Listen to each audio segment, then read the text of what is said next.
د ډلبازۍ منافقت د کبر او د غرور انجام سوي دغه ویډیو را سره تر پای وګورئ په ډیر څه به پوه شئ. ګرانو زړه ته رانږدې مینوالو السلام علیکم، وخت مو په خیر، ستړي مه شئ. دغه لیکنه پیاوړی کرکټ پوه او مبارز شخصیت ډاکټر خاطر ابراهیم لیکله ده. هیله ده چې تر اخره را سره وګورئ. له 2015 نه تر 2014 کاله پورې د انګلستان د کرکټ لوبډلې د بیټینګ برخه له 50 سلنه نه زیات په کیون پیټرسن تکیه وه.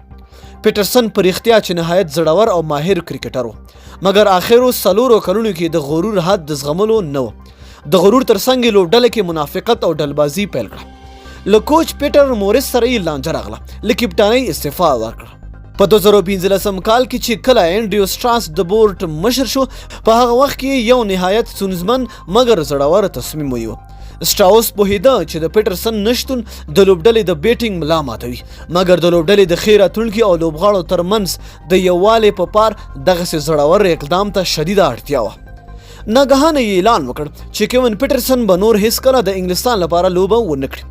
دا نو نهایت حیرانونکي خبرو د نړۍ له ګوټ ګوټ نه د اوسنیو او پخوانیو لوبغاړو ترڅنګ د کرکټ مینوالو ژوره خواشیني وښوده.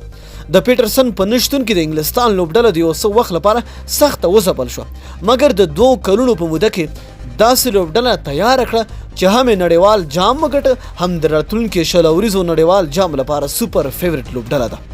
افغان کرکټ بورډ که غواړي چې لوبډله جوړه کړي نو ورته زړور اقدام ته اشد ضرورت دی. هغه داسې چې اصغر ستانکزی او محمد نبي ته د تل لپاره د ملي لوبډلې رخصت او د خیانت په تور څارنوالۍ ته معرفي کړي. راشد خان دې د 2 کلونو لپاره له هر نوع کرکټ نه بند شي. نورز منګل، ولی امین، دولت احمدزی، رئیس احمدزی، بشیر ستانکزی او ورسره ډلې باید د تل لپاره له بورډ نه وشړل شي. د فساد دوسیې دې وڅېړل شي. کپړو وختل چې امکان 99 سلنه دی نو هرومرو دې سزا وویني. شفیق ستانکزی او عاطف مشعل دې ممنوع الخروج او څارنوالۍ ته معرفي شي. دغه 2 مفسدین د لوی فساد ترڅنګ د لوبغاړو ترمنځ د کشالۍ، بدبینۍ، ډلبازۍ او منافقت عمده عاملین دي. بیا یې ګوره چې لوبډله جوړیږي که نه، چې د مکافاتو سره مجازات نه وي، والله که دې په اداره کې خوند واخیست. ډاکټر خاطر ابراهیم خیر. نو دوستانو، تاسو د ډاکټر خاطر ابراهیم دغه څرګندونې ته په کوم نظر ګورئ؟ لاندې په کمنټ کې موږ سره خپل نظر شریک کړئ. تر بیا بلې ویډیو د لوی الله په امان.